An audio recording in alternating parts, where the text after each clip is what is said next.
Hello. Ladies and gentlemen, welcome to Open Science Collaboration and Knowledge Dissemination Panel. The panel will investigate on open science issues, the impact of academy, industry, and policy making, what potential opportunities it brings to research and education network in Azerbaijan and internationally. My name is Ebru. I will share the panel with Ludmila Skostat from Institute of Information Technology of ANAS. Hello, everyone. Let me introduce our first speaker, Mehmet Mirat Satoğlu, Director of TÜBİTAK ULAKBİM Turkish NRED. Please present your report.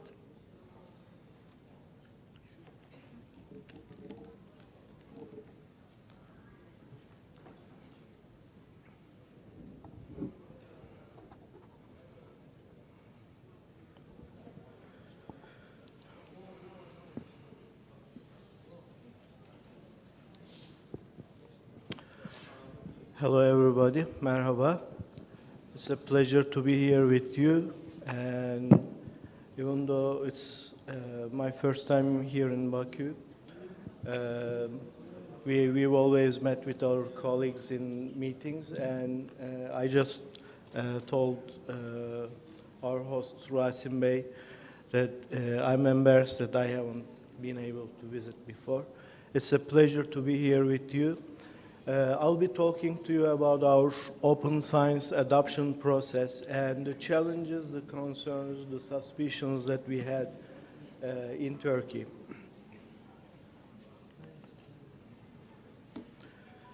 As you know, one of the earliest collective statements on open science was 20 years ago, Budapest Open Access Initiative.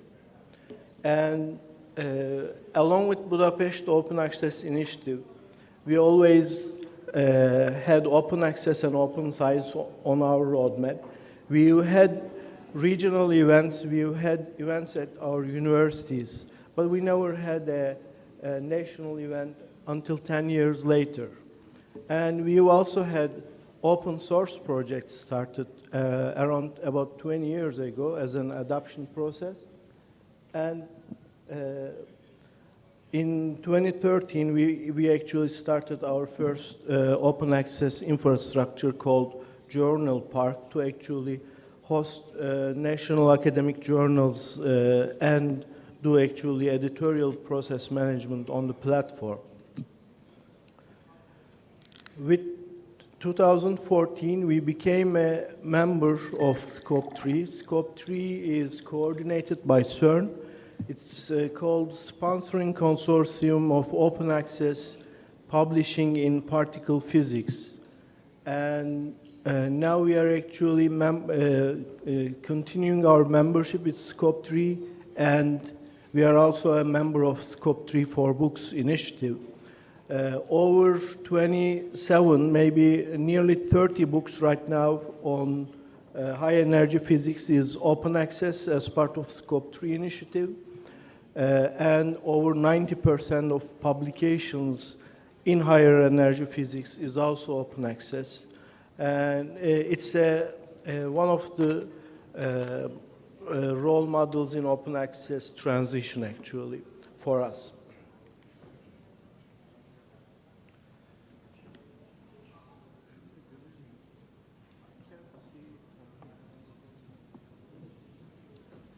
You don't see the no? Okay. All right, my apologies. So I have to actually look at the screen. Now, the first time we actually held our national event was 2012, and it was actually announced to all universities, and we had conference statements at the end and invitations sent to all the universities. But there was this resistance about opening up, and why do we open? Is everyone else opening? Are we letting our guard down? These were the concerns and questions from participants in the meetings and others talking about the conference. Well, The answer is really, it's a bit of a problem with the naming maybe. Science is open by itself already. It's always been open. And all the scientific conferences, debates, articles are about cooking up things, about cooking up ideas, challenging your own ideas so that if there are any gaps in your thinking, they're identified and developed and further processed. So all of this debate is about opening up. And this is not about opening health records and opening financial statements or personal stuff and communication. So science is already open, and when we do open science, we actually want to make sure that we can take advantage of technology so that science really can become more open, accessible, and shareable.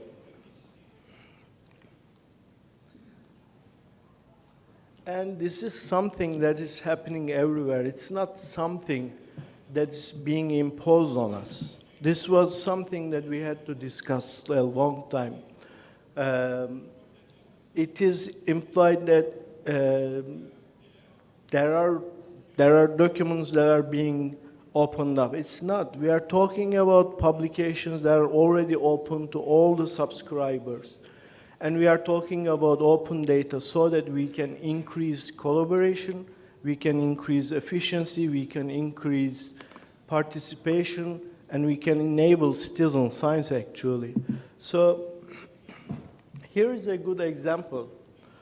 Some of you might know this. This is from a Turkish series called 80s. And this guy had a music store in that TV series. And we don't see those stores anymore. That music industry has gone through not one but two transformations. First via digital music, MP3s and MP3 players. But then it has gone through another transformation. Now we actually don't even save MP3s, we just stream our music. But academic publishing hasn't taken advantage of technology the same way music industry has taken, and that's something to think about. There are obviously those who benefit from this transformation and those who actually lose market share, and those who resist these big transformations, they actually disappear eventually, like this music store.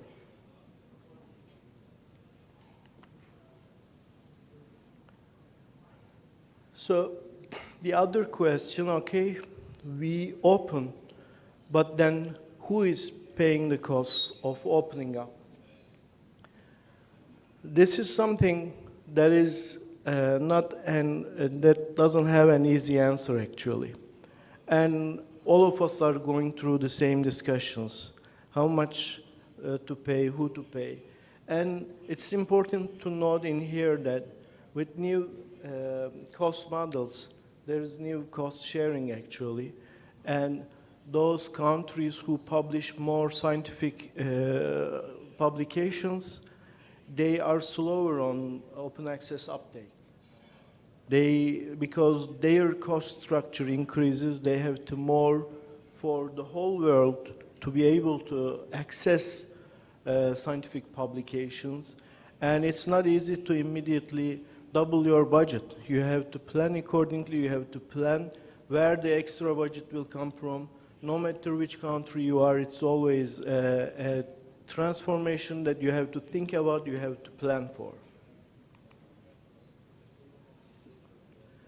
Now, I don't like to put too many words on my slides, but these are from UNESCO Open Science recommendation that I love these statements, and I actually shorten them as much as possible, but that is the best I could do.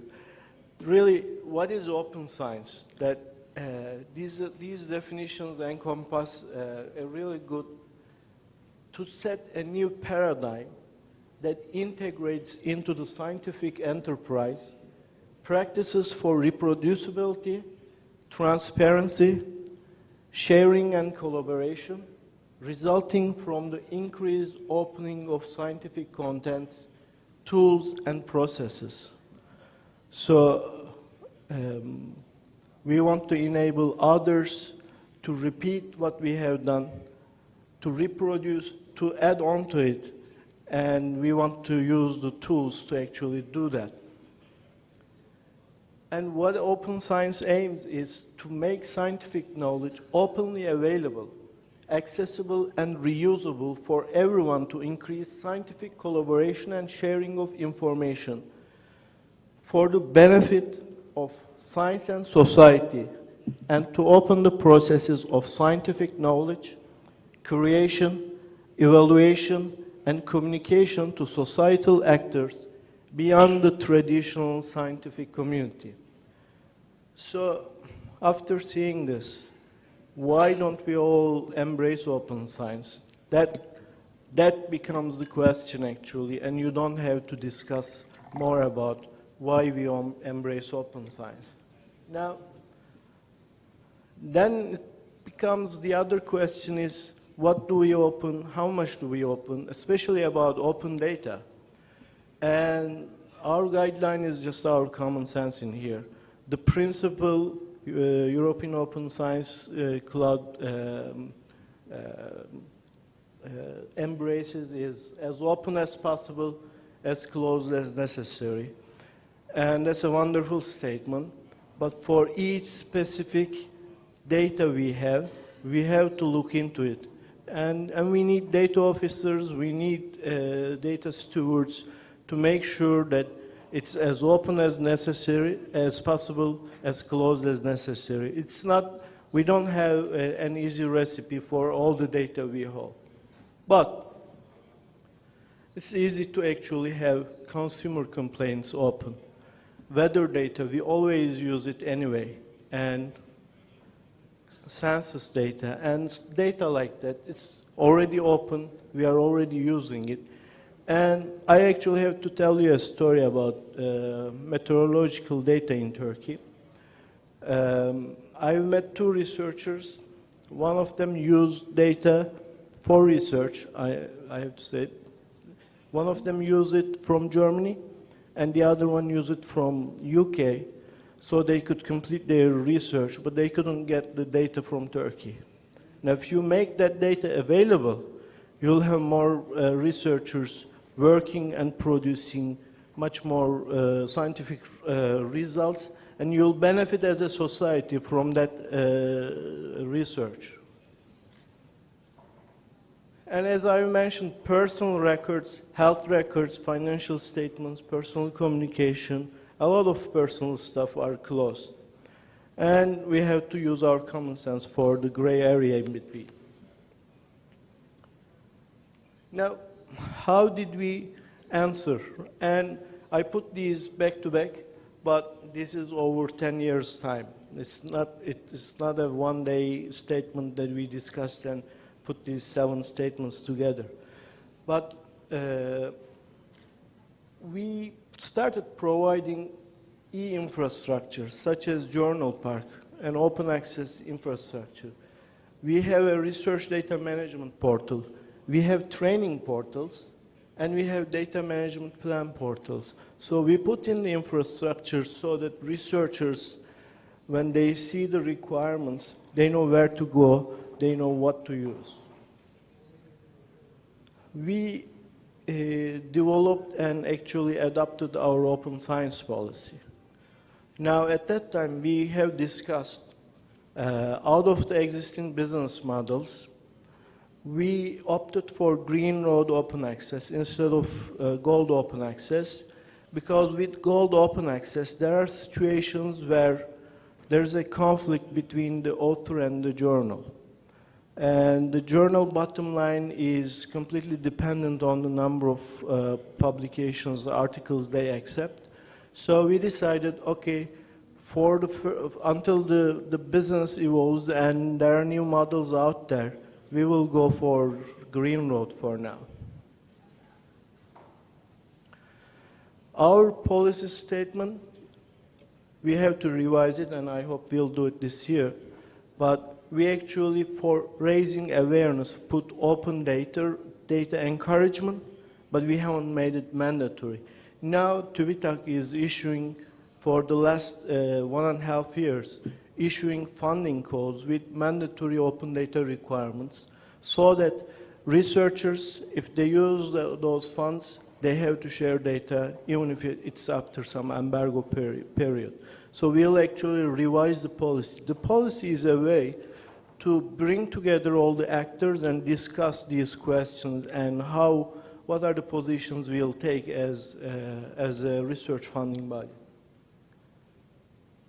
And we have adopted Green Open Road, but now we are one of the earliest signatories of Diamond Open Access Action Plan, and Diamond Open Access works for us. We already have 11 academic journals that are sponsored by TÜBİTAK, so we are publishing and we are providing journal park in the same spirit, so that journals don't have to worry about their costs and don't have to increase their journal acceptance rate.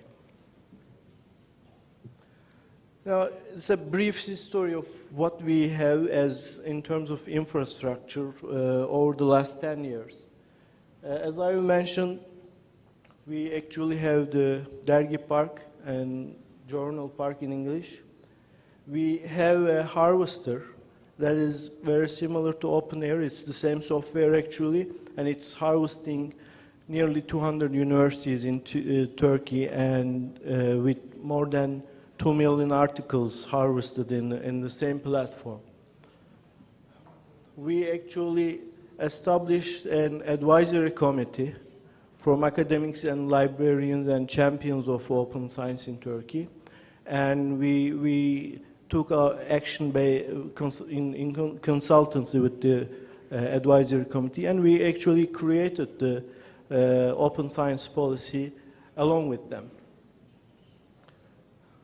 We first established our own TÜBİTAK Aperta data repository, but then opened it to everyone in Turkey, all the researchers, as a data repository to be integrated with EduGain, mind you.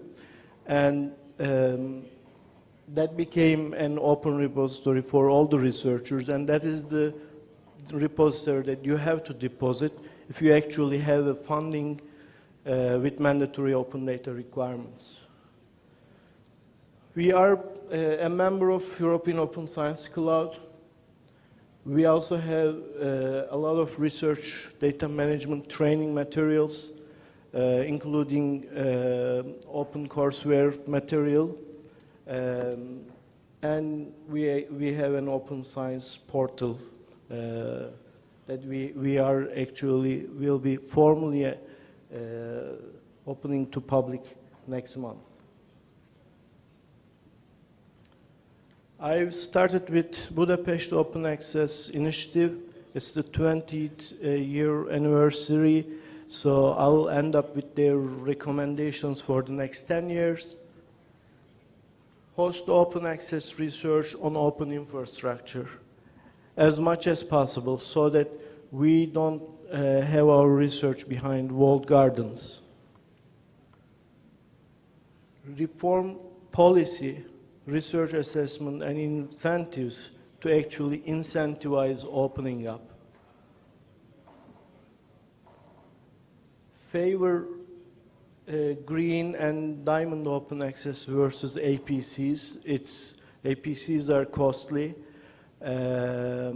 and you often fall into that conflict of interest. So Green Road and Diamond Open Access journals are preferable over APCs.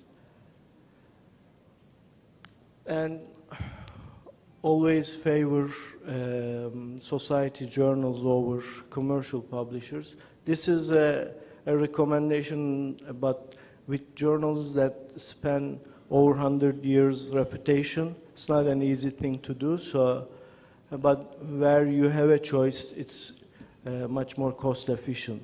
So these are the recommendations that we also embrace and we follow. And I just want to remind you on the anniversary of Budapest Open Access Initiative. Thank you for listening. Thank you. Thank you.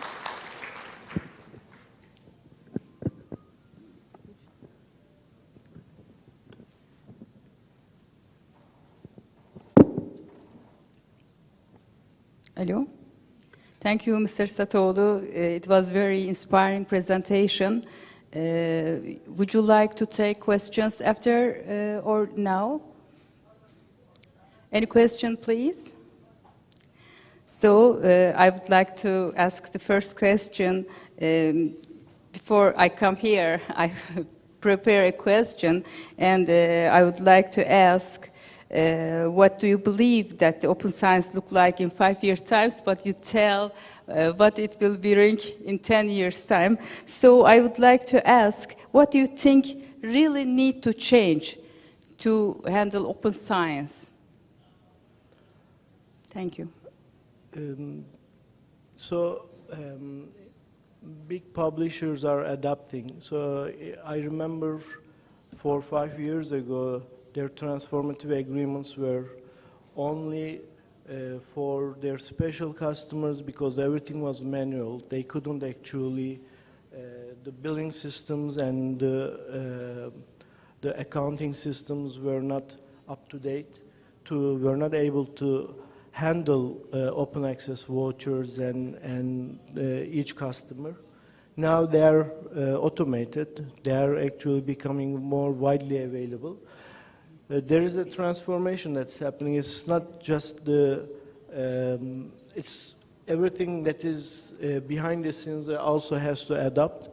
But there's also a new business model. As you know, there is Open Research Europe initiative in Europe right now. That is one of those diamond open access initiatives, publicly funded journals. So the whole industry is going through that transformation. It will be easier every day, but we have to make sure that we watch out for the conflict of interest. We don't put authors against journals. They are not enemies of each other. We have to make sure we find a way to actually move forward together. Okay, thank you so much. Any question? Yes, please. Just two follow-up questions to this. First, congratulations to ULAKBİM and TÜBİTAK for really implementing real actions on it. From the point of view of the researcher, we have two hurdles. First, electronic publishing, or especially golden publishing, is bloody expensive. So in Turkey or in your organization, where does the extra funds should come in order to make it easier to do open access or open science? And the second related question is the incentive, as you said, is also for the researchers, just assessment of their work, their career, and so on. Very often, paper publication counts more in the CV than the electronic publication. Again, what is your solution to it? How can you change the evaluation system in Turkey in order to take into account the equally, let's say, good publications, electronic and paper ones? Right. Thank you. In terms of additional funds, as I mentioned, it's always difficult, hard to find. Right now, researchers can pay out of their projects, actually. And we are looking into these transformative agreements. Until this year, we never had one because we always had to put in additional money, and with exchange rate fluctuations, we never had the opportunity. But this year is another opportunity that we are looking into it for renewals, actually, and it might be possible. Regarding printed papers versus electronic papers, The challenge we had, we in Turkey, we don't distinguish between electronic journals versus printed journals. But the classical system in Turkey relied on Web of Science quarters, and the assumption was that the quality of papers are assumed to reflect a homogeneous level in a given subscription journal. Now with open access, the fact of the matter is because as long as it's electronic, you don't have to print and you don't have to ship it to the other end of the world, and it's much more cheaper. You don't have to be so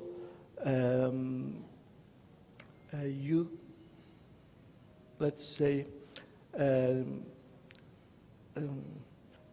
journals can actually increase their acceptance rates because it doesn't cost them like before. And that has an immediate effect that the article quality is not homogeneous in a given journal in the new world. And that actually has to be addressed. And this is in line with DORA declaration on research assessment, that instead of making assumptions on journals, and there are differences between disciplines, you know, there are higher impact factor disciplines versus lower impact factor.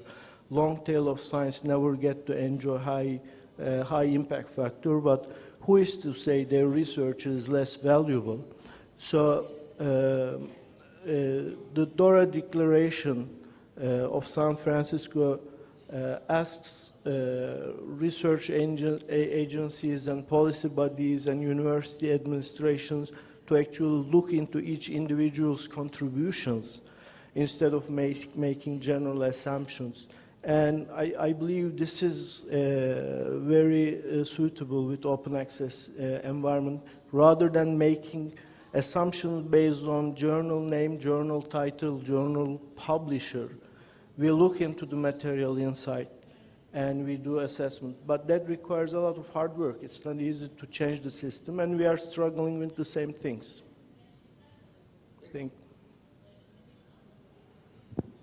Thank you so much.